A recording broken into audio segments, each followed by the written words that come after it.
Bonjour, bienvenue à cette activité de Code Club.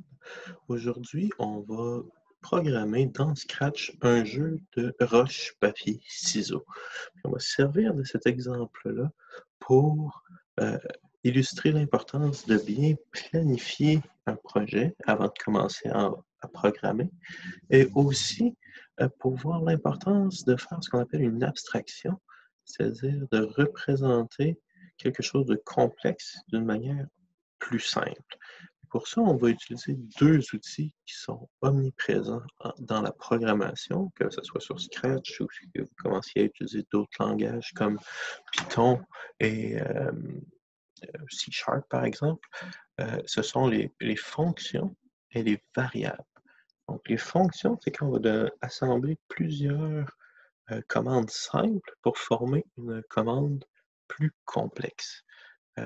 Donc, on va voir des exemples dans notre jeu.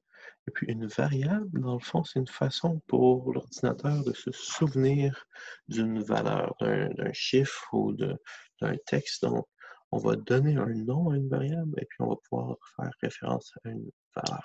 C'est ce qu'on va voir dans quelques instants. Mais avant de commencer, comme je disais, c'est bien important de planifier notre travail. Donc, ce qu'on va faire, c'est qu'on va décortiquer en quoi consiste le jeu de roche, papier, ciseaux. On pourrait le découper en trois grandes étapes. Et puis, j'ai mis en bleu ce qui est des options, des étapes optionnelles. Donc, on pourrait dire que la première étape, c'est le choix. C'est-à-dire qu'il faut que le joueur ou la joueuse choisisse une option valide. Dans notre cas, ça va être roche, papier, ciseaux. Il faut que je choisisse parmi ces trois options-là. Après ça, il faut que je choisisse. Euh, C'est-à-dire, on va jouer la partie contre Scratch, donc il faut que l'ordinateur choisisse une des trois options pour Scratch. Après, on passe à la deuxième étape, c'est-à-dire la résolution. Ça consiste à comparer les deux choix, donc le choix du joueur ou de la joueuse, le comparer avec le choix de Scratch et déterminer qui a gagné entre les deux ou si c'est un match nul.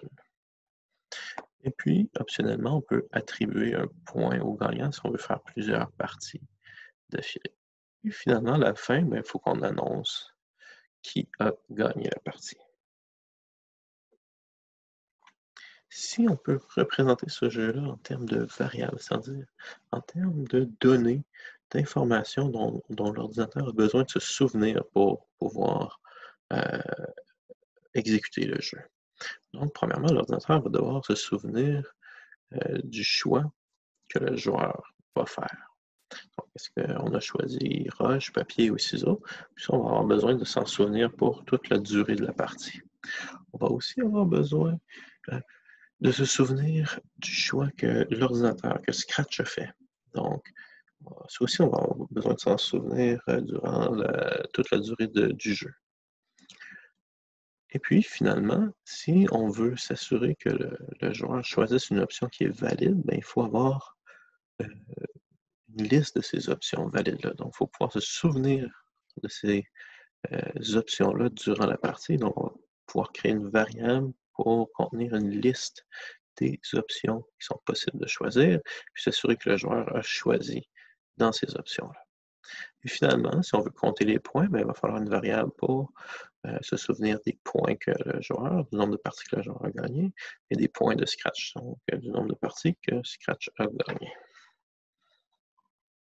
Et puis si on décortique un petit peu plus loin le jeu, quand on fait l'évaluation des résultats, on a 9 possibilités.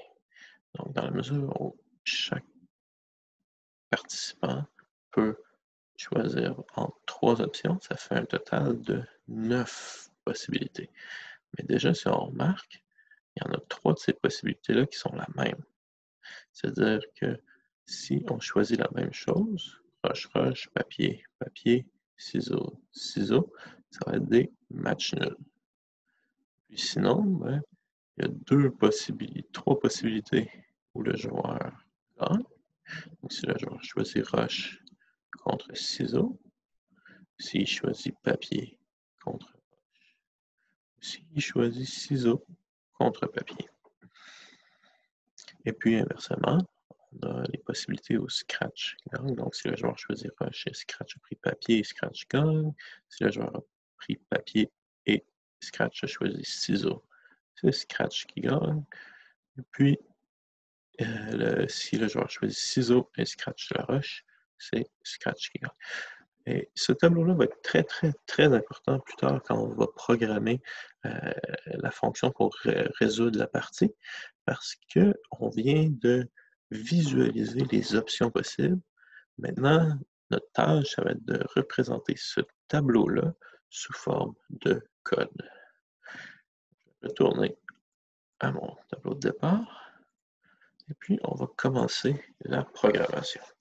Et puis, pour la programmation, on va se servir des abstractions ici qu'on a fait.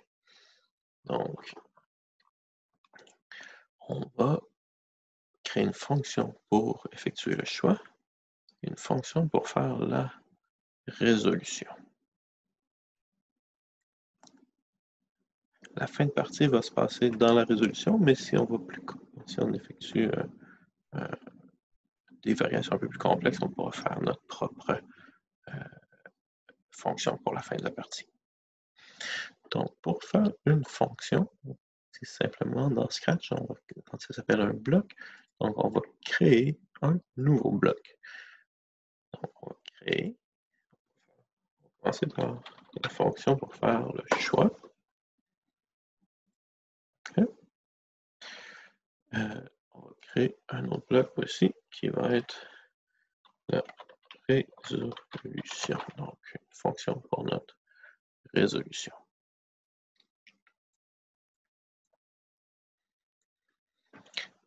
Et puis là, on voit ici que ça a créé des blocs qu'on peut placer et deux blocs définir. Et définir, c'est là que ça va nous laisser déterminer en quoi consistent nos fonctions. Pour l'instant, on pourrait, dès le départ, savoir que quand on commence la partie, on fait notre choix. Ensuite, on fait la résolution. Et pour l'instant, on va simplement terminer la partie. L'annonce du gagnant va se faire à l'étape déterminer le gagnant. Mais sinon, plus tard, on pourra faire une variable pour se souvenir du gagnant et l'annoncer en fin de partie. Donc, maintenant, il faut expliquer c'est quoi faire le choix. Donc, il faut définir cette fonction-là. Pour la définir, faire le choix, on avait dit que ça consistait en choisir une option valide par le joueur et après ça, que Scratch choisisse une option. Puis là, ça va être le temps de créer nos variables.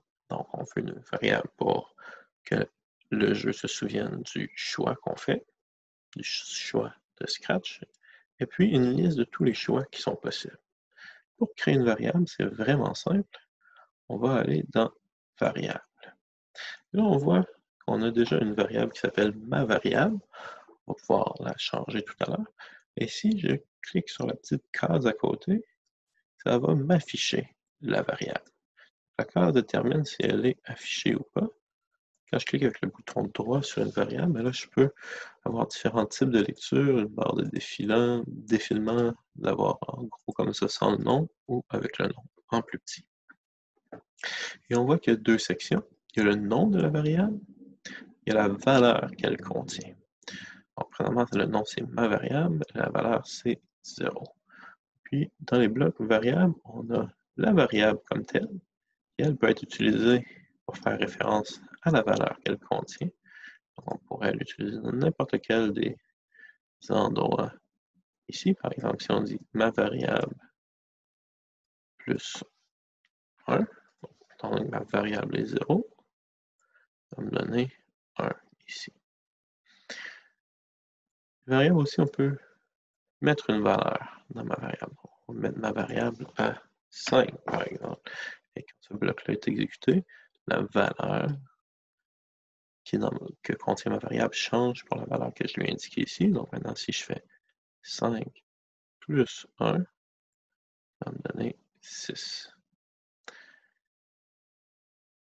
Et je peux aussi changer ma variable. Donc, sans savoir d'avance elle est à combien, je peux lui ajouter 1. Je peux lui ajouter le nombre que je veux, 5 par exemple. Si je veux la diminuer, ben, je vais simplement mettre un chiffre négatif ici. Et puis ça va la diminuer. Et l'idée, c'est que quand on utilise le nom d'une variable, censé la référence à cette variable, on fait référence à sa valeur. Donc 3 plus 1 me donne 4. Donc, et puis les deux autres blocs, ben, c'est pour faire l'équivalent de cacher ou montrer la variable. Donc, la première chose à faire, ça va être de supprimer ou renommer cette variable-là. Et on va créer nos variables. Donc, la première, choix du joueur. Faire OK. Et puis, on va la vouloir pour tous les sprites, celle-ci. On peut créer des variables qui sont uniquement pour un sprite spécifique. Par exemple, si on voulait avoir un sprite où il y a plusieurs ennemis dans notre jeu, puis que chaque ennemi ait ses propres vies, par exemple, là, on pourrait les créer uniquement pour chacun de nos sprites. Par contre, si on a des variables qui vont être les mêmes pour tout le monde, donc le choix du joueur va être le même pour tout le jeu, donc ça va être une variable qu'on appelle globale, donc pour tous les sprites. Choix du joueur, choix de Scratch. On avait dit aussi qu'on avait besoin d'une liste. Et une liste, c'est un type spécial de variable qui contient plusieurs variables, si on veut, plusieurs valeurs. C'est une variable qui contient plusieurs valeurs. On peut créer une liste, on va l'appeler option valide. Donc ça va être une liste de nos options valides. Puis si on regarde rapidement les blocs, là, il y en a beaucoup plus pour les listes. Mais ici, présentement, ma liste est vide. Je pourrais ajouter quelque chose à ma liste. Je pourrais supprimer un élément de ma liste. Je pourrais insérer un élément à une position spécifique dans ma liste. Je pourrais remplacer un élément de ma liste.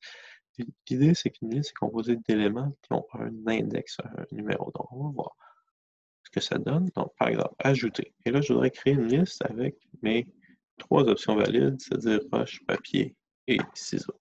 Je pourrais faire ajouter roche à option valide. Et là, si je le fais, ça vient ajouter un élément à ma liste, l'élément à l'index 1, contient la valeur roche.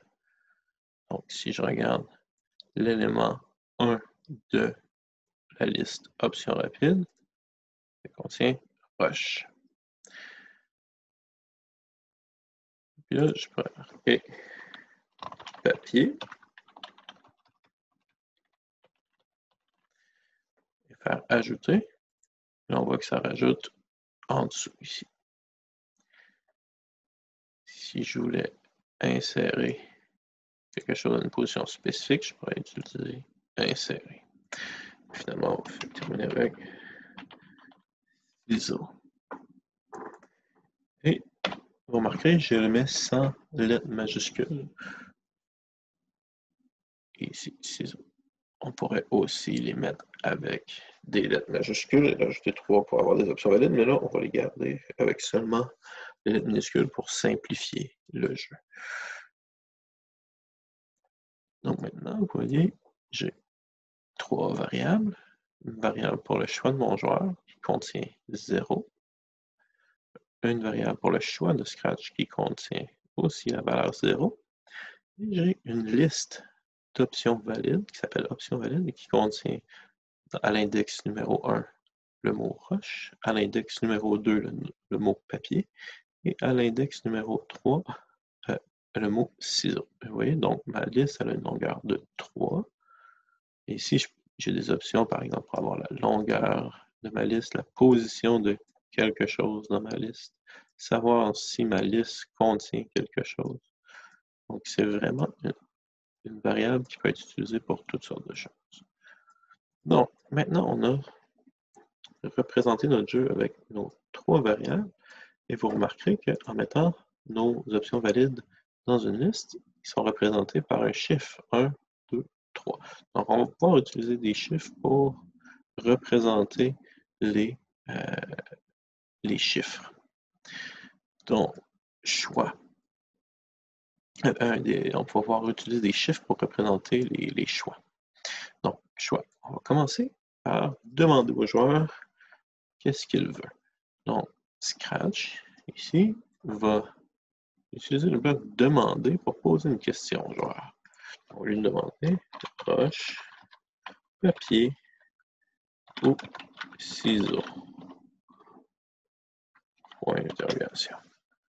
Et ça, le bloc demander, ce que ça fait. Vous allez voir.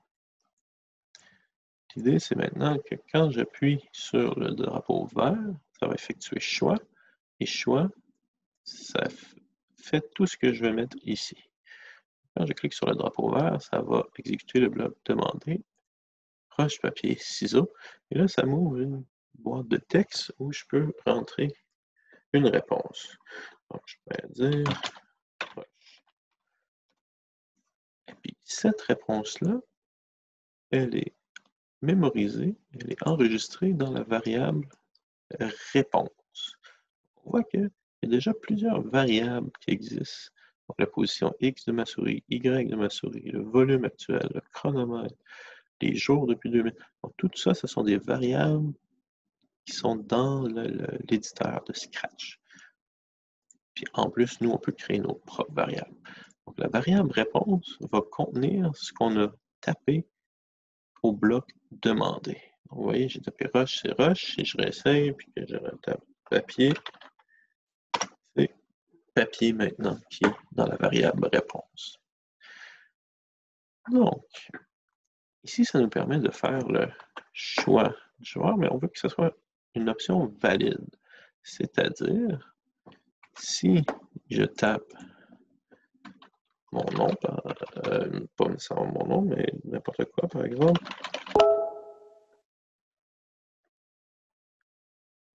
ici, vous voyez, ben ça va dans ma réponse.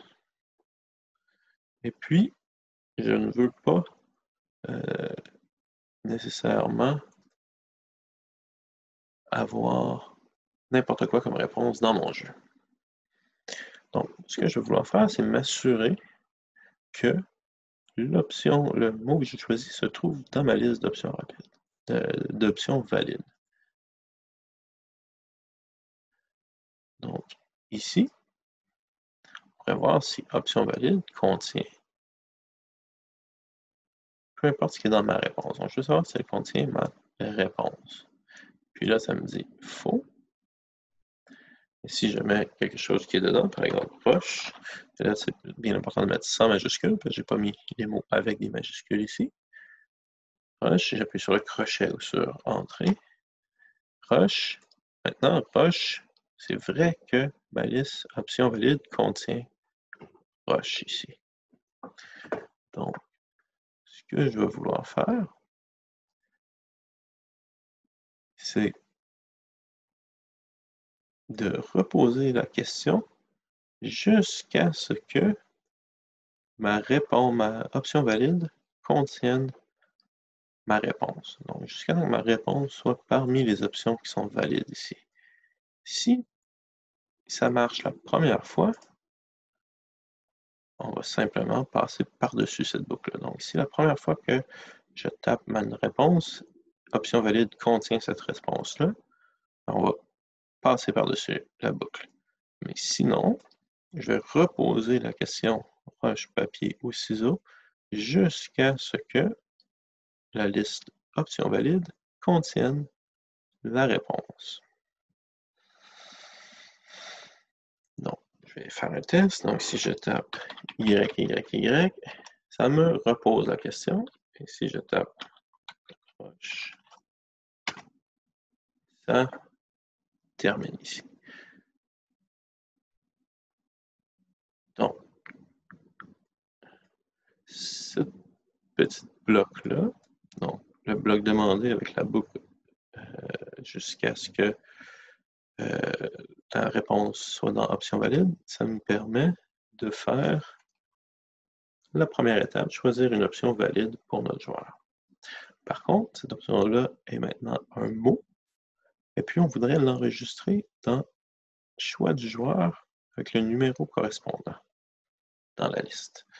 Donc, si c'est roche, je voudrais le 1, si c'est papier, je voudrais le 2, si c'est ciseaux, je voudrais le 3 ici, parce que ça va rendre les comparaisons plus faciles plus tard. Donc, ce que je vais faire, c'est je vais simplement dire, je vais mettre le choix du joueur à la position de ma réponse dans la liste option valide. Donc, ici, j'ai vérifié, je me suis assuré que ma réponse soit dans option valide.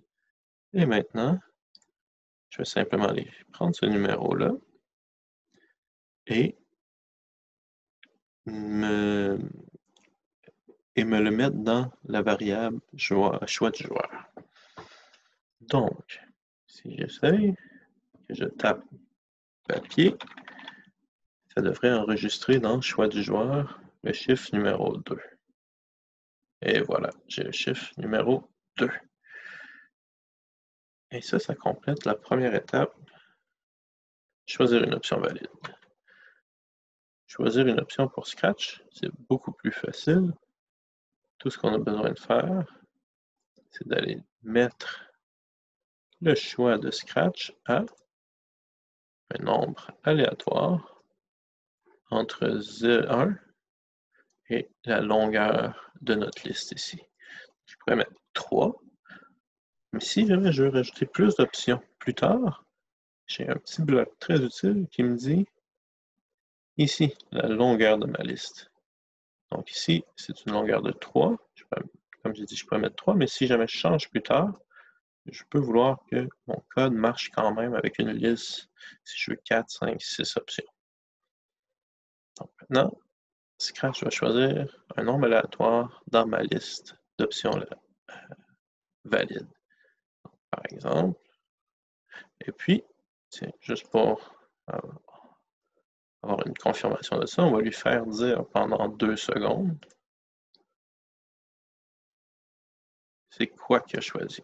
C'est-à-dire, il va avoir choisi un nombre ici, et puis là, on va aller lui faire dire cet élément-là. Donc, on va choisir un élément 1, 2 ou 3, et puis là, on va aller dire cet élément-là qu'on a enregistré dans le choix pendant 2 secondes. Donc, je vais aller ici, faire roche pour moi, roche, papier, ciseaux, roche. Donc, choix du joueur devrait être 1, et choix de Scratch devrait nous donner un nombre aléatoire entre 1 et 3. Et puis, il a choisi roche aussi. Il nous a dit roche, c'est l'élément 1 de ma liste, parce qu'il a choisi 1 comme chiffre aléatoire. Donc, la première partie de ma fonction, c'est-à-dire choisir et pour l'utilisateur et pour l'ordinateur, est fait ici. Donc, à la sortie de mon bloc choix, j'ai validé le choix du joueur. J'ai aussi validé et puis annoncé le choix de Scratch. Et ce qui va nous rester à faire, c'est d'évaluer la résolution de notre partie. Donc, qui a gagné? Puis pour faire ça, on va utiliser le tableau qu'on a mis ici. Donc, je vais cacher les variables en attendant, ici. Et puis, on va y aller par élimination. Donc, la première chose que je veux vérifier, c'est si le choix de mon joueur et le choix de Scratch sont les mêmes. Donc, si les deux ont choisi 1, si les deux ont choisi 2, si les deux ont choisi 3. Puis si c'est ça, c'est un match nul. Et puis, on va le faire dire à Scratch. Donc, on va aller choisir dans contrôle un si. Un si, alors sinon. Parce que si ce n'est pas un match nul, on va vouloir aller vérifier d'autres choses. Donc, si ce n'est pas un match nul, on va vouloir vérifier si le joueur a choisi 1. S'il a choisi 1, on va vouloir vérifier ce que Scratch a choisi. Sinon, on va vouloir vérifier si le joueur a choisi 2. S'il a choisi 2, on va vouloir vérifier ce que Scratch a choisi. Et ainsi de suite jusqu'à l'option 3.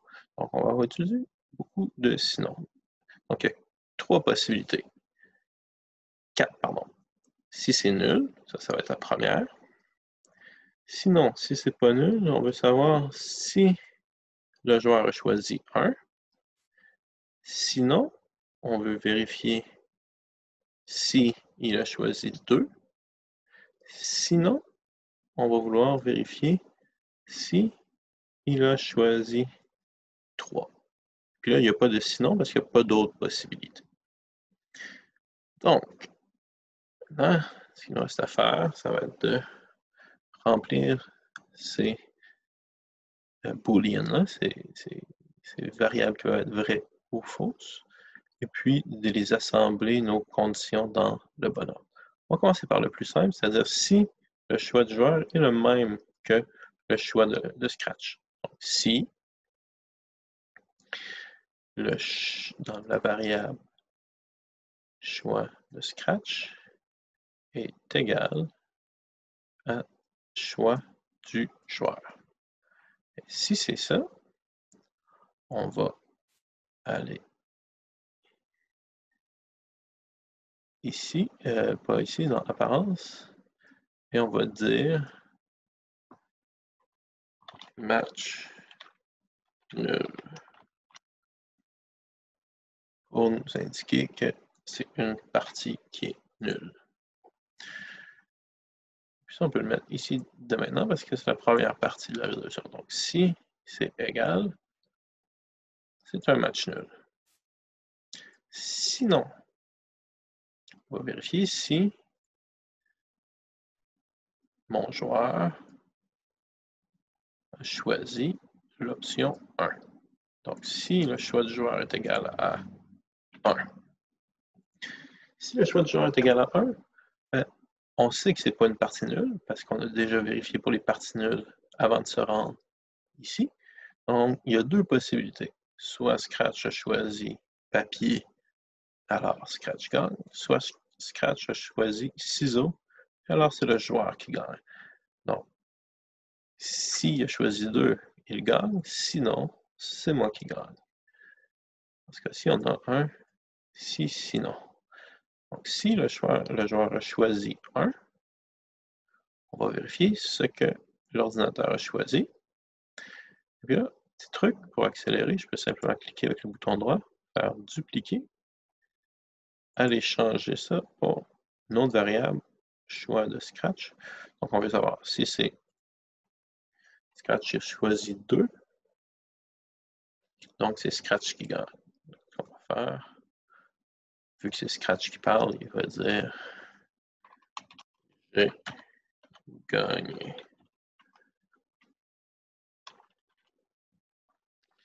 Pendant 2 secondes. Et sinon, ça veut dire qu'il a choisi 3. Alors, on pourrait dire tu as gagné. Parce que c'est le joueur qui a gagné. On va faire une petite face triste. Si on regarde dans ce qu'on a déjà mis ici, ce premier ci-là s'occupe de toutes nos possibilités de match nul. Donc, on a déjà fait ces 3-là. Je vais mettre un petit scratch pour qu'on le voit. Donc, ça, ici, c'est fait.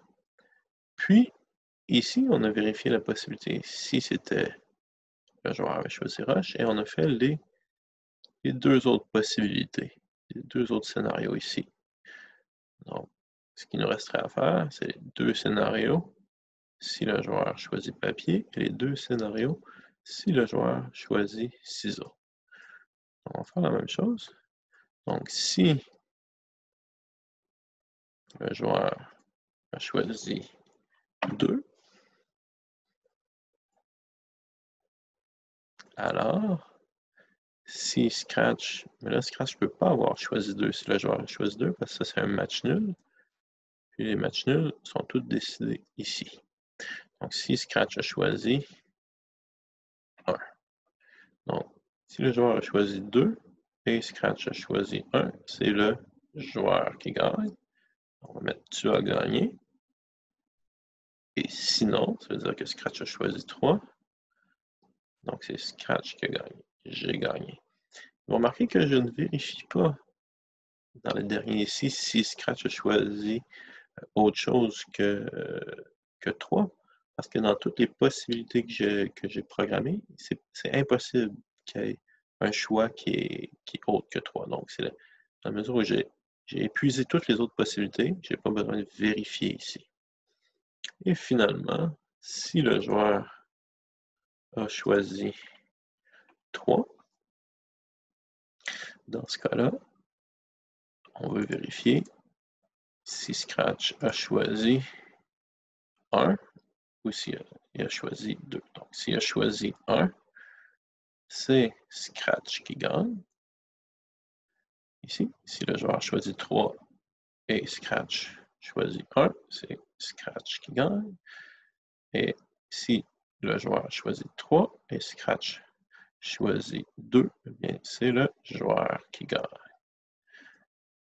Et puis là, ce qui nous reste à faire, c'est les assembler ensemble. Donc, on a fait le premier. Si c'est la même chose, c'est nul. Sinon, ici, on va vérifier si le joueur est égal à 1. S'il est égal à 1, on fait la vérification de ce que Scratch a choisi et on décide qui a gagné. Ici, on fait la même chose. S'il n'a pas choisi 1, alors, sinon, on vérifie s'il a choisi 2. Et s'il a choisi 2, alors on vérifie ce que Scratch a choisi et on décide du gagnant. Et finalement, la dernière possibilité, c'est que le joueur ait choisi 3. Donc, c'est pour ça qu'il n'y a pas de sinon ici. Et s'il a choisi 3, on vérifie ce que Scratch a choisi et on dit qui a gagné. Donc, ça fait un bloc qui est quand même très compliqué, mais qu'on a fait étape par étape. Et puis, maintenant qu'on a déterminé c'était quoi faire la résolution, ici, on a simplement à utiliser le bloc résolution.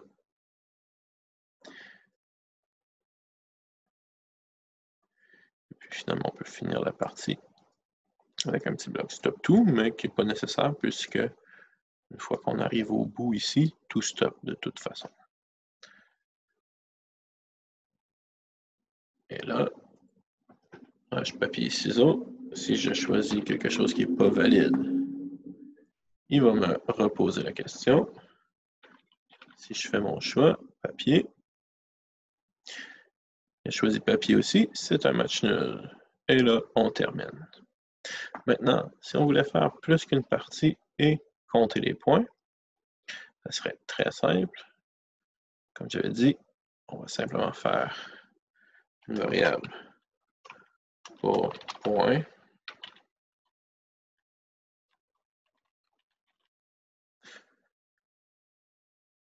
Et une variable pour les points de Scratch.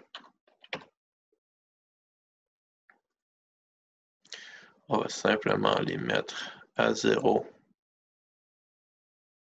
au début, donc mettre les points du joueur et mettre les points de Scratch à 0 au début. Et ici, on va mettre la boucle de jeu, c'est-à-dire faire son choix et résoudre la partie. Puis on va répéter ça à l'infini. Et puis ici, tout ce qu'on a besoin de faire, c'est d'ajouter un point à la personne qui a gagné. Donc ici, quand ça dit j'ai gagné, ça veut dire c'est Scratch qui a gagné. Donc on ajoute un point au point de Scratch. Quand ça dit tu as gagné, voilà, on ajoute un point au point du joueur. Et puis, on va faire ça pour toutes les possibilités. Donc, tu as gagné point du joueur. J'ai gagné point de scratch. Et finalement, ici, non, pas mettre, ajouter à point de scratch et ajouter à point du joueur. Je peux cacher mon choix ici. Et simplement mettre les points comme ça ici. Et voilà un jeu complet de roche-papier-ciseaux qui a utilisé les variables, les listes, où on a utilisé des fonctions pour faire une abstraction de différentes parties de notre jeu pour pouvoir simplifier le design. Et puis, on a aussi des points qu'on calcule. Et voilà, ciseaux, il va gagner encore. Et ça conclut notre activité du Code Club pour cette semaine. Merci, au revoir.